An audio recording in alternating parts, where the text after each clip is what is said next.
आमदार म्हणून बोलतोय. तुम्ही काय स्वतःला शहाणे समजता का? उद्ध्वस्त केलं पुन्हा तुम्ही. तुम्हाला लाज कशी वाटेल काय? मला म्हणतोय खोटे. तुम्ही काय विधानसभेत उत्तर द्यायला उभे राहिले का माझ्याशी?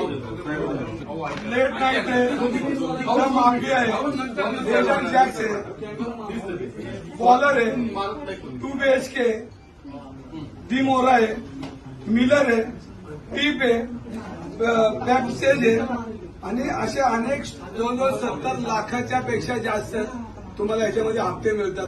पुणे महानगरपालिकेने तुम्हाला परवाने हिंदुसेना दिलं तर तुम्ही चालवले कशी? हे पब चालले कसे? आणि या पबमध्ये तुम्ही जी नियमावली केली त्याच्यानंतर तुम्हाला गुगल मॅपवर आज गेला तर 4-4 वाजेपर्यंत हे सगळे चालतात.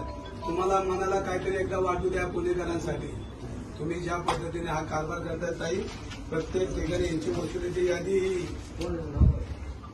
आणि माझ्याकडे व्हिडिओ आहेत तुमच्याकडची लोक पैसे घेतात.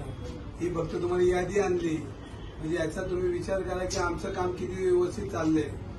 आणि आम्ही आता गप असणार नाही. आम्हाला पोलिसांनी काय करू द्या, गव्हर्नमेंटने काय करू द्या, आम्ही रस्त्यावर उतरणारे कार्यकर्ते, आम्ही रस्त्यावर उतरणारे सुषमाताई, मोहनदादा, गजा वगैरे आम्ही सातत्यानं समाजाच्या हिताचं